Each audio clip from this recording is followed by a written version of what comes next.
G'day, mate. Welcome to Australia. Hey everyone, and welcome to Travel Wonders. Get ready because today we're heading down under to the land of koalas, kangaroos, and well, more koalas. Australia. We're talking gorgeous beaches, bustling cities, and nature that's more amazing than a talking kangaroo. And trust me, after living with Portia for this long, I've learned a thing or two about amazing. So, what are you waiting for? Grab your sunnies, slather on that sunscreen, and maybe pack an extra hat, just in case a kookaburra decides it wants a souvenir. We're about to dive into the coolest cities Australia has to offer. From the Sydney Opera House to the Red Centre of Uluru, we're covering it all. And hey, maybe, just maybe, we'll even spot a Hemsworth or two along the way. A girl can dream, right? So buckle up because this is going to be a wild ride. Let's go.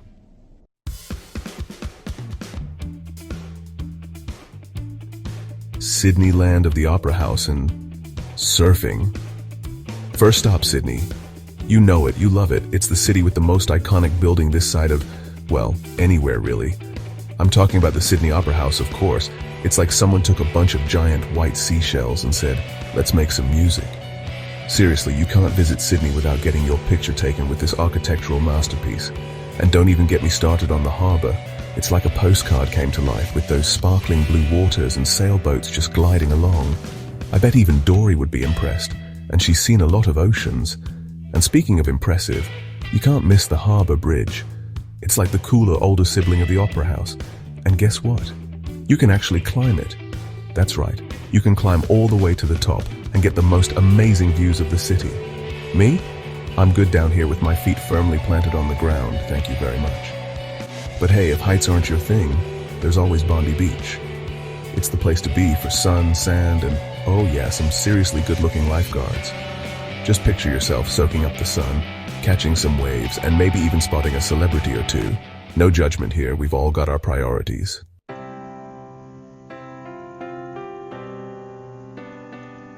Next up, Melbourne, where the coffee is strong and the street art is king. All right, folks, buckle up because we're heading south to Melbourne, the city that's like the cooler, more artsy cousin of Sydney. You know, the one with all the tattoos and the vintage clothing. But hey, don't let that fool you. Melbourne is a city with a big heart, a vibrant soul, and enough coffee to fuel a rocket to the moon. And when I say coffee, I mean seriously good coffee. Melbourne is famous for its coffee culture, and trust me, they take their caffeine seriously. So ditch the instant stuff and get ready for some artisanal blends, latte art that will blow your mind, and baristas who are practically coffee wizards. You'll never look at a cup of joe the same way again. But hold on, we're not just here for the caffeine fix. Melbourne is a city best explored on foot, so put on your walking shoes and get ready to get lost in a labyrinth of hidden laneways. These narrow streets are like a living, breathing art gallery, with colorful murals, quirky boutiques, and secret bars tucked away in every corner. It's like a treasure hunt, but instead of gold, you'll discover amazing street food, vintage finds, and maybe even a hidden speakeasy or two. And speaking of art, Melbourne is an art lover's paradise. From the iconic street art that covers the city's walls, to world-class galleries like the National Gallery of Victoria, there's something to inspire everyone. So unleash your inner artist, strike a pose, and get ready to soak up the creative energy that permeates every corner of this amazing city. Now I know what you're thinking. Alan, all this art and coffee sounds great, but I'm also a sports fanatic. Well, have no fear, because Melbourne is a city that takes its sports as seriously as its coffee. We're talking about the home of the Australian Open, the Melbourne Cup, and the MCG, one of the most iconic cricket grounds in the world. So, put on your game face, grab your lucky jersey, and get ready to cheer on your favorite team. And if shopping is more your speed, Melbourne has got you covered. From high-end boutiques to quirky vintage stores, this city is a shopper's paradise. Stroll down Chapel Street for designer labels, explore the Queen Victoria Market for unique souvenirs, or get lost in the maze of shops at Melbourne Central. You'll need an extra suitcase just to fit all your amazing finds. But wait, there's more. Melbourne is also a city surrounded by natural beauty. Just a short drive from the city centre, you'll find stunning beaches, lush rainforests, and picturesque wineries. Take a scenic drive along the Great Ocean Road, explore the Dandenong Ranges, or sample some of the finest wines in the Yarra Valley. So there you have it, folks. Melbourne, a city that effortlessly blends urban cool with natural beauty, artistic spirit with sporting passion. It's a city that will surprise you, delight you, and leave you wanting more. Trust me, after spending some time in Melbourne, you'll be saying, "G'day mate," with the best of them.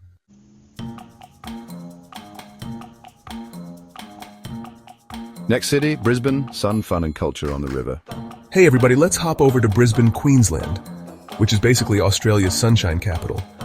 I hear they have like 300 days of sunshine a year. You know me, I love a good tan. But remember sunscreen, people. So, Brisbane is built around this beautiful winding river. And right in the heart of it all is South Bank Parklands. You've got lush rainforests, sandy beaches, swimming lagoons. It's like a little slice of paradise. And the best part? You can just chill out and soak it all in for free. They have free events, free Wi-Fi, and even free barbecues. I mean, come on, free barbecues? That's what I'm talking about. Brisbane knows how to show a person a good time. Now, Brisbane isn't all about lounging around, though I wouldn't blame you if that's all you did. It's also got a buzzing cultural scene. You've got the Queensland Performing Arts Centre, the Queensland Art Gallery, the Queensland Museum. Basically, a whole lot of Queenslands to keep you entertained. And speaking of entertainment, you can't go to Queensland without seeing a koala, right? At the Lone Pine Koala Sanctuary, you can cuddle up with these adorable creatures. I hear their fur is like the softest thing ever. They also have kangaroos you can feed, which is pretty cool. Although I'm not sure they'd be into my jokes. They seem like a tough crowd. So there you have it. Brisbane, sunshine, culture and koalas. What more could you ask for? Oh wait, how about delicious food? Yeah, Brisbane's got that too. I'm telling you, this city has it all.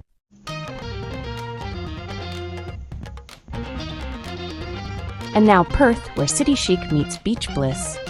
Alright, let's jet over to Perth, which is basically the coolest city on the west coast. And when I say cool, I mean it's super laid back and everyone's just like super chill. But also, the city itself is pretty darn cool. They've got this amazing park called Kings Park, which is bigger than Central Park in New York City. Can you imagine? It's got stunning views of the city skyline, the Swan River, and the Darling Ranges. And speaking of the Swan River, it's not just any river, people. It's home to these adorable little creatures called quokkas. They're like tiny kangaroos with permanent smiles on their faces. Seriously, Google it. Perth is also famous for its beaches, which are some of the most beautiful in the world. I'm talking crystal clear waters, white sand, and perfect waves for surfing. Now, I know what you're thinking. Ellen, beaches are great and all, but what about the food scene? Don't you worry your pretty little heads, because Perth has got you covered.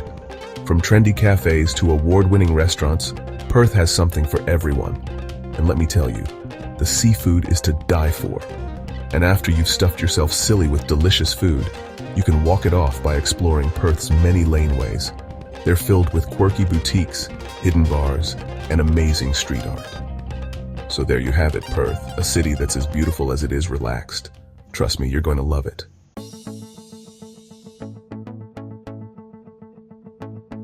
Next, Adelaide, a festival of flavors and culture. Hold on to your hats, folks, because we're heading over to Adelaide, the city of churches. Now, before you start picturing cobblestone streets and organ music, let me tell you, Adelaide is anything but boring. This city comes alive with the Adelaide Festival, which is basically a giant celebration of all things artsy. We're talking world-class theater, music, dance, and visual arts. But Adelaide's love for the arts goes beyond the festival. They've got the Art Gallery of South Australia, which houses an impressive collection of Aboriginal art, and the Adelaide Central Market, which is a feast for the senses. And speaking of feasts, let's talk about the Barossa Valley, just a short drive from Adelaide. This place is a wine lover's paradise. We're talking rolling vineyards, charming cellar doors, and some of the best Shiraz in the world. Now, if you need a break from all the art and wine, who am I kidding? Adelaide has got you covered with its stunning parklands. The Adelaide Parklands surround the city centre, creating a green belt that's perfect for a relaxing stroll or a picnic lunch. And speaking of food, Adelaide is a foodie's paradise. From fresh seafood to award-winning restaurants, this city has something for everyone. So there you have it, Adelaide, a city that's both cultured and delicious. Be sure to bring your appetite for both, and maybe some stretchy pants, just in case.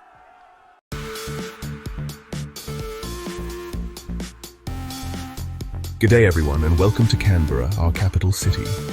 Now, I know what you're thinking. Capital city. Gotta be kind of stuffy, right?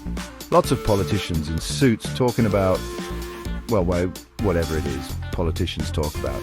But hold on to your hats, folks, because Canberra's got a surprise or two up its sleeve.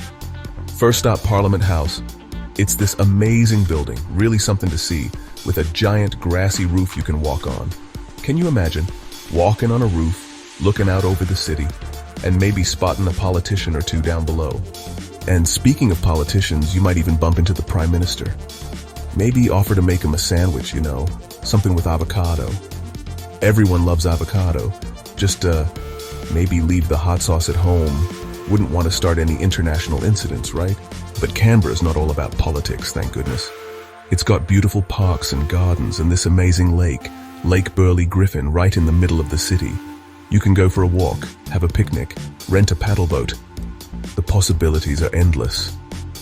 Now let's get serious for a moment, because Canberra is also home to the Australian War Memorial. It's a powerful place, really moving, that honours the men and women who served our country. They've got exhibits about all the wars Australia's been involved in, and you can learn about the sacrifices people made for our freedom. And you know, it's important to remember these things, to learn from the past. Because even though the world can be a crazy place sometimes, it's also full of good people doing good things. And that's worth fighting for, right? But Canberra's not all about the past. It's also a vibrant, modern city with fantastic museums and galleries. There's the National Museum of Australia, where you can learn all about our Indigenous history and culture, and the National Gallery of Australia, which has an incredible collection of art from all over the world. So there you have it, folks, Canberra. It's a city full of surprises, from its stunning architecture to its rich history and culture.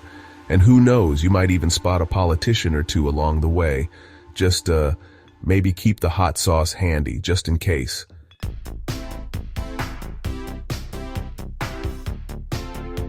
All right, let's talk about Hobart, Tasmania. You know that island south of the mainland? It's got this cool artsy vibe, kind of like if Portland and Seattle had a baby that was raised by penguins. And the heart of it all is Mona, the Museum of Old and New Art. This place is wild, you guys. It's built into a cliff face, so you take a ferry to get there, which is already an adventure. And inside, oh boy, inside.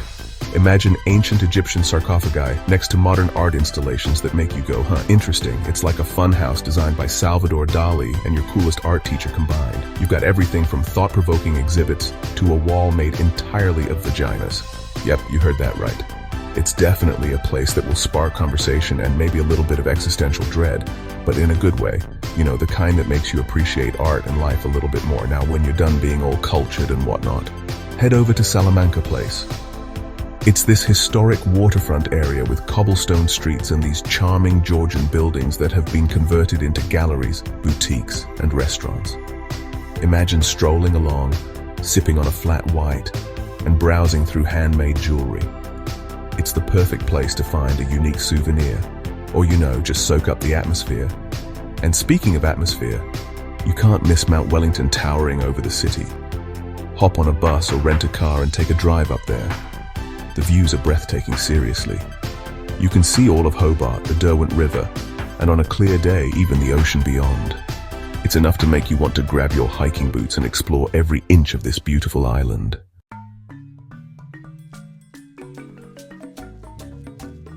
G'day mates, let's head north now to Darwin, the capital of the Northern Territory.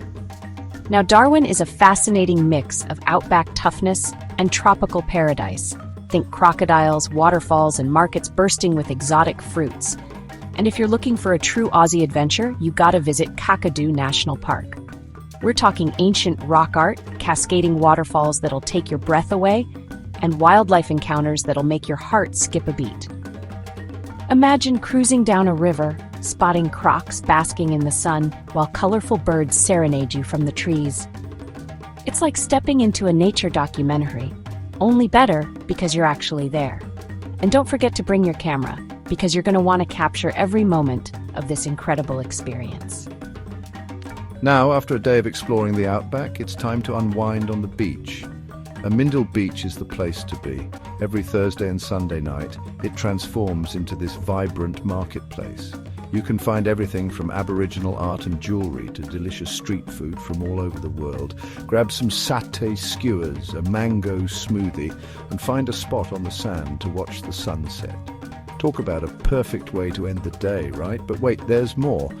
Darwin is also known for its multicultural festivals. You've got the Darwin Festival, a celebration of music, art and theatre. The Glenty Festival, a big Greek party on the waterfront, and the Darwin Aboriginal Art Fair, showcasing the incredible talent of Indigenous artists. So yeah, there's always something happening in Darwin. It's a city that will surprise you with its energy, its diversity and its natural beauty.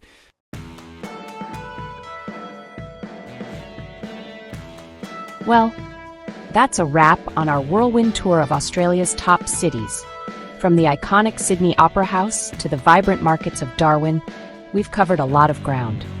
I hope you enjoyed this little virtual adventure as much as I did. Remember, this is just a taste of what Australia has to offer. There are so many more incredible places to discover. So what are you waiting for? Start planning your Aussie adventure today. And hey, if you do visit any of these amazing cities, be sure to send me a postcard, okay? Thanks for watching, everybody. Don't forget to like, subscribe, and share this video with your friends.